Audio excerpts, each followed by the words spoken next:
Hello friends, welcome to Umayal's TV channel. இன்றைக்கி நம்ம பார்க்க போகிற ரெசிபி வெஜிடபிள் புலாவ். தேங்காய் பால்லாம் ஊற்றி நான் வந்து வெஜிடபிள்ஸ் க்ரீன் பீஸும் கேரட்டும் சேர்த்து இந்த புலாவ் பண்ணியிருக்கேன். ரொம்பவே டேஸ்டியான ரெசிபி கூட. அதே நேரத்தில் நம்ம ஹோட்டலில் ரெஸ்டாரண்ட்டில் சாப்பிட்ற மாதிரி உதிரி உதிரியாக இது மாதிரி எப்படி செய்யலாம் அப்படிங்கிறதான் இன்றைக்கி நான் உங்களுக்கு செஞ்சு காட்ட போகிறேன். அதுக்கு முன்னால் எங்கள் சேனல் நீங்கள் இப்போ தான் ஃபஸ்ட் டைம் பார்க்குறதா இருந்தால் ப்ளீஸ் எங்கள் சேனலை சப்ஸ்கிரைப் பண்ணிக்கோங்க. எங்கள் வீடியோவை பார்த்துட்டு உங்கள் கமெண்ட்ஸை எங்களோட ஷேர் பண்ணிக்கோங்க. கண்டிப்பாக சப்ஸ்கிரைப் பண்ண மறந்துடாதீங்க. இந்த மாதிரி உதிரி உதிரியாக உங்களுக்கு நம்ம ஹோட்டலில் சாப்பிட்ற மாதிரி வெஜிடபிள் புலாவ் சத்தாக நம்ம ஹெல்த்தியாக வீட்டிலையே எப்படி ப்ரிப்பேர் பண்ணலாம், ஈஸியாக ப்ரிப்பேர் பண்ணுறது எப்படி, குக்கரில் செய்கிறது எப்படி அப்படின்னு சொல்லிட்டு நான் சொல்ல போகிறேன். நீங்கள் இன்க்ரீடியன்ட்ஸ் வந்து டெஸ்கிரிப்ஷன் பாக்ஸில் பார்த்துக்கோங்க. ஃபஸ்ட்டு நான் குக்கரை வச்சுட்டு அதில் ஆயில் ஊற்றிட்டேன். ஆயில் சூடான உடனே ஜீரகம் பாருங்கள், 1 ஸ்பூன் ஜீரகம், ஒரு 2-3 கிராம்பு, ஒரு 2 பிரியாணி இலை இது போட்டு நான் தாளிச்சிடுறேன். நீங்கள் வேணும்னா பட்டை கூட சேர்த்துக்கலாம். அதுக்கப்புறம் நல்லா 2 வெங்காயம், இல்லைனா பெரிய சைஸ் வெங்காயம் 1 வெங்காயம், 4 பச்சை மிளகாய் எடுத்திருக்கேன். என்னுடைய காரத்துக்கு வந்து நான் 4 பச்சை மிளகாய் போடுறேன். நீங்கள் வேணுன்னா கொஞ்சம் கம்மி பண்ணிக்கலாம். நான் வந்து ஒரு 300 கிராம் அரிசி வந்து செஞ்சு காட்ட போகிறேன் இன்றைக்கி உங்களுக்கு.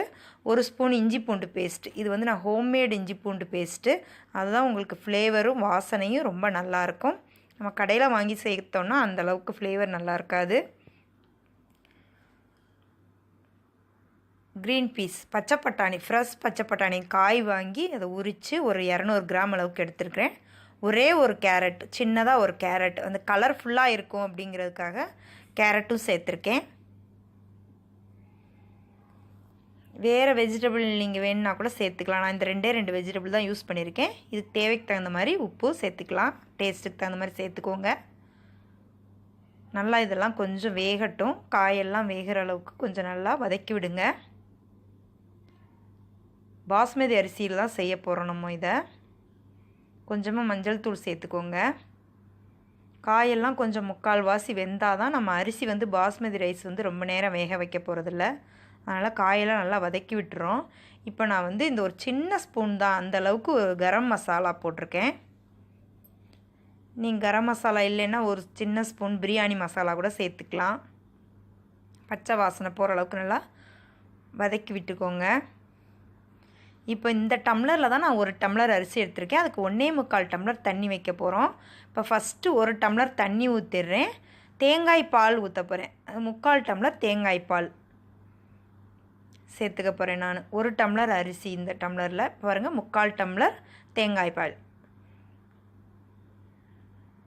போதும். இது வந்து கரெக்டாக இருக்கும். நம்ம உதிரி உதிரியாக வந்து சாதம் வர்றதுக்கு ரொம்ப நல்லாயிருக்கும். இந்த ஸ்டேஜில் வேணும்னா நீங்கள் தண்ணியில் டேஸ்ட் பார்த்துட்டு உப்பு வேணுன்னா சேர்த்துக்கோங்க.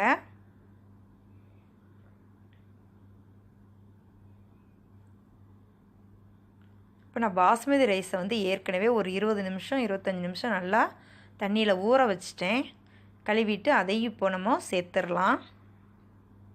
பாஸ்மதி அரிசியை ஃபஸ்ட்டே ஊற வச்சா தான் நல்லாயிருக்கும். நீங்கள் இதெல்லாம் வதக்கிற டைம் வரைக்கும் அது ஊறினா கூட போதும். நீங்கள் ஃபஸ்ட்டு அதை ஊற போட்டுட்டு இந்த காயெல்லாம் கட் பண்ணி இது வதக்கிறக்குள்ளேயும் கரெக்டாக இருக்கும் டைம் உங்களுக்கு. டேஸ்ட்டு பார்த்துட்டு சால்ட்டு வேணுன்னா சேர்த்துக்கலாம். இப்போது நல்லா ஃப்ரெஷ் கொத்தமல்லி இலையை நான் அதில் தூவி விட்டுட்டேன். ஃப்ளேவர் ரொம்ப நல்லாயிருக்கும். இப்போ குக்கரை மூடி போட்டு ஃபஸ்ட்டு வந்து விசில் வந்து நல்லா ஸ்டீம் வந்ததுக்கப்புறமா விசில் போட்டுட்டு அடுப்பை சிம்மில் வச்சுக்கோங்க. எந்த அளவுக்கு சிம்மில் வைக்க முடியுமோ அந்தளவுக்கு சிம்மில் வச்சுட்டு ஒரு 7 to 10 மினிட்ஸ் விட்டுருங்க. அடுப்பு உங்களுக்கு சிம்மில் இல்லை அப்படின்னு நினச்சிங்கன்னா கீழே ஒரு தவாவை வச்சுட்டு மேலே வச்சுக்கோங்க.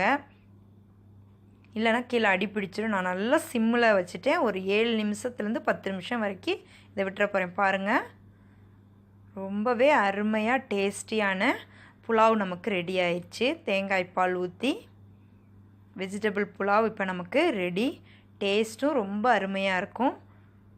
கரம் மசாலாவோட ஃப்ளேவர், அந்த இஞ்சி பூண்டோட ஃப்ளேவர் வந்து ரொம்ப நல்லா இருக்குது.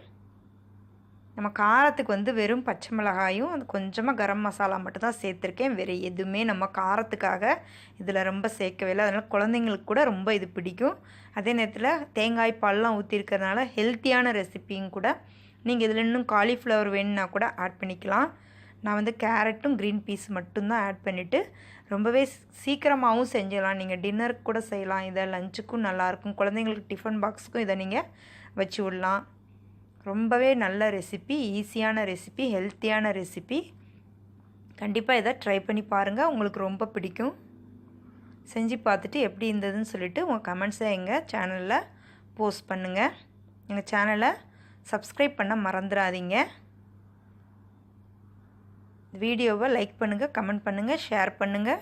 இந்த ரெசிப்பியை கண்டிப்பாக ட்ரை பண்ணி பார்த்துட்டு எப்படி இருந்ததுன்னு சொல்லுங்கள். ஹெல்த்தியான ரெசிப்பியை ட்ரை பண்ணி பாருங்கள். தேங்க்யூ.